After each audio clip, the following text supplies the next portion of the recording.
അതെ നമ്മളെ ചാനലിൽ നമ്മളൊരു 10 പേർക്കൊക്കെ ഒരു ഗിഫ്റ്റ് കൊടുക്കാനായിട്ട് ഉദ്ദേശിക്കുന്നുണ്ട്. അപ്പോൾ ആർക്കെങ്കിലും നമ്മുടെ ആ ഒരു ഗിഫ്റ്റ് കൊടുക്കുന്ന ഗിവവേയിൽ പാർട്ടിസിപ്പേറ്റ് ചെയ്യണമെന്നുണ്ടെങ്കിൽ നമ്മുടെ ചാനൽ ഒന്ന് സബ്സ്ക്രൈബ് ചെയ്ത് വെച്ചോളൂ.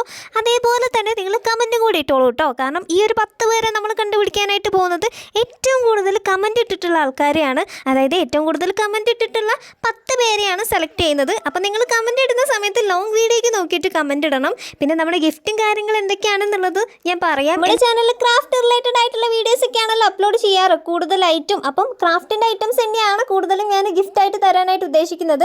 ആദ്യം ഞാനൊരു പൈപ്പ് ക്ലീനർ സംഭവം തരാമെന്ന് പറഞ്ഞിട്ടുണ്ടായിരുന്നു. അതിൻ്റെ കൂടെ തന്നെ എന്തെങ്കിലും ഇൻക്ലൂഡ് ആക്കാൻ പറ്റുമെന്നുണ്ടെങ്കിൽ ആക്കാം. എന്തായാലും പൈപ്പ് ക്ലീനർ ഞാൻ ഇൻക്ലൂഡ് ആക്കി വെച്ചിട്ടുണ്ട്. അതുകൂടാതെ തന്നെ മറ്റേതെങ്കിലും ഇൻക്ലൂഡ് ആക്കണം എന്നുണ്ടെങ്കിൽ ഞാൻ എന്തായാലും ആ ഒരു അപ്ഡേഷൻ നോട്ട് തന്നെ നിങ്ങൾ അറിയിക്കാം. ആർക്കെങ്കിലും നമ്മുടെ ഈ ഒരു ശ്രീസ് വേൾഡ് എന്ന കമ്മ്യൂണിറ്റിയിലേക്ക് ജോയിൻ ചെയ്യാൻ താല്പര്യം ഉണ്ടെന്നുണ്ടെങ്കിൽ പാർട്ടിസിപ്പേറ്റ് ചെയ്യണം എന്നുണ്ടെങ്കിൽ നിങ്ങളുടെ ആഗ്രഹപ്രകാരം തന്നെ നിങ്ങൾക്ക് സബ്സ്ക്രൈബും ചെയ്യാം, അതേപോലെ പാർട്ടിസിപ്പേറ്റ് ചെയ്യുകയും ചെയ്യാം കേട്ടോ. ഞാൻ ഒരിക്കലും നിർബന്ധിക്കില്ല, കാരണം നിർബന്ധിക്കാൻ പാടില്ല എന്ന് യൂട്യൂബ് നമ്മളോട് പറഞ്ഞിട്ടുണ്ട്. അതുകൊണ്ടാണ് ഇതേപോലത്തെ ഡൂഡിൽ ആർട്ടും അല്ലെങ്കിൽ 3D ആർട്ടൊക്കെ ഞാൻ പിൻട്രസ്റ്റിൽ തപ്പുന്ന സമയത്ത് എപ്പോഴും എൻ്റെ കൺമുന്നിൽ പെടുന്ന ഒരു സംഭവമാണ് ഈ ഒരു ലോട്ടസിൻ്റെ ഡ്രോയിങ് എന്ന് പറയുന്നത്. ഇങ്ങനെയൊന്നും അല്ല, ഇത് ഫ്രെയിം ചെയ്ത് അങ്ങ് വാളിൽ ഡെക്കോർ ആക്കിയിട്ട് വെക്കണം. അതാണ് അതിൻ്റെ ഒരു ഭംഗി എന്ന് പറയുന്നത്. ഈ ഒരു സംഭവം നിങ്ങൾക്ക് ഇഷ്ടമായാൽ ഒരു സബ്സ്ക്രൈബ് ലൈക്ക് മറക്കില്ലല്ലോ അല്ലേ.